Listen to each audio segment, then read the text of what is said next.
Piety. Piety rubbed his fingernails, one under the other, ridding them of the dirt and filth. Less dirty, but not quite clean, his fingers tentatively probed the area surrounding his eye sockets. The guards had removed the stitches prying his eyes open, and he wanted to assess the damage to his lid's tender skin. It'll probably scar, but I'll be okay. Sitting alone in his metal jail cell, Piety delighted in Ether's astonished expression. The aphotic dungeons made it difficult to see much, but Piety was confident Ether had never considered the possibility of being a false archspawn before then. Previously, Piety had tested the extent to which he could leverage Dantrima's curses. Now, he would forgo that power to exemplify his faith in his preferred archdemon. Piety would leverage the wisdom Dantrima had imparted and regain his freedom. He simply needed to wait for his next meal.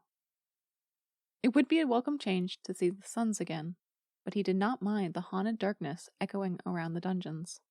Aside from the screaming, the setting reminded him of the demonic shrine back in Sylvain. To pass the time, he prayed to Dantrima. He thanked him for his sacrifice of suffering. The volume of the screaming increased and interrupted his prayer. It gave him pause. What could that poor soul have possibly done to warrant torture? If I were to stay here, would I suffer the same fate? If not, what crime could be that much worse than alleged heresy and being a warlock of the dark? It has to be something that would jeopardize a spawn, damning the souls within their collective to the accursed ruins upon their death. The victim must have committed a violent act against a spawn. Perhaps the screamer abused a spawn. Perhaps they killed one. Soon enough, the screams turned to sobs and then ceased altogether. Was that the wretch who had tried to take Ether's life? One of the prisoners in a flanking cell asked. A response came from the opposite row of cells. Yeah, haven't heard that much shrieking since the last attempt. Guess that means we're gonna have a corpse to smell in a few days, yet another prisoner complained. Who will win the honor of having the hangman in front of their cell? The comment alarmed Piety. Capital punishment was outlawed by the High King himself. How can this be? Piety thought. As long as I don't become one of them, I couldn't care less, the original voice said. Snickering came from the opposite row of cells. What is it? If they were planning on keeping you alive, they would have put you in a cell on this side. Piety's heart sunk when he realized he was on the side to be hung. Still, he did not lose his faith. I will escape. Dantrima will not forsake me. When leather swiping and metal clanking approached the cells, Piety grew hopeful for only a moment. In the dim light, he recognized boots scraping against the granite floors belonged to a guard who rolled a rickety cart towards his cell. Rather than containing trays of food, the cart sported a freshly slaughtered corpse.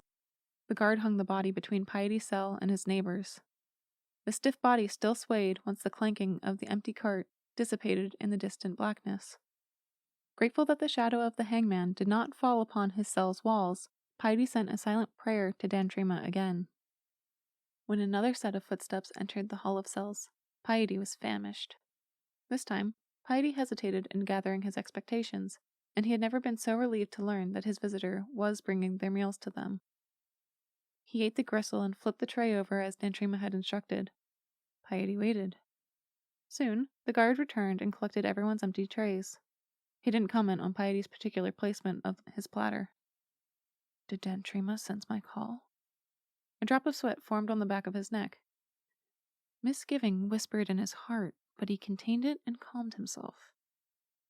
After the guard who had collected the meal trays slammed the heavy wooden door behind himself, Piety searched for the guard who was allegedly supposed to free him. When none came, he resolved to be more patient. I will not allow doubt to tarnish my devotion. I am a loyal supporter of Dantrima. His words will protect me. His wisdom is my armor. Piety repeated his affirmation of faith until he fell asleep against the stone wall. When next he awoke, he cracked his eyes to discover a guard looming over him. The guard had Dantrima's human face, and he deposited a crunching wilted flower in Piety's hand. Spreading from the crumbling petals, the archdemon's familiar magic enveloped Piety. The guard stepped through the bars of the cell as if they were immaterial. Piety followed closely behind, realizing he too could glide through the metal without wielding any magic of his own. The guard guided him down the hall of cells. One of the prisoners was looking directly at him, and for an instant Piety was terrified the man would cry out in alarm. However, the prisoner had been looking through him rather than at him. Piety gasped, but his voice didn't reach the inmate either. The immaterial guard continued through the heavy door Piety had entered the dungeons through. It led to another row of cells. A noble, or an obscenely wealthy man, judging by the number of fabric layers of his outfit, spoke in a hushed tone with the prisoner through the cell bars.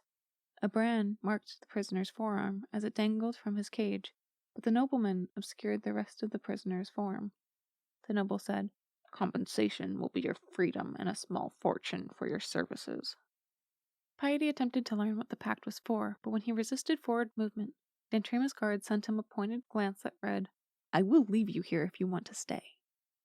Piety proceeded, but before he left, he wielded his warlock abilities to cast an erosion curse upon the dungeons in retaliation for the evil work executed in its halls. Immaterial rippling darkness sprung from his hands and embedded into the castle's granite foundation. Nothing changed immediately. The curse would spread along the granite to destroy the secret prisons and executioner's chambers. Mages would be able to evacuate the innocents in time, but they could not stop the corrosion of the stone with their sorcery alone. At a minimum, Piety hoped to broadcast the presence of the dungeons to them. If the mages hadn't known about their existence, or the illicit activities they contained, they might reconsider their position within the impenetrable castle. As a priest, Piety loved encouraging others to introspect. Once Piety and the guard had cleared the impenetrable castle's outermost wall, Piety assumed the guard would depart from him, but the guard steered him well out of the range of the capital city.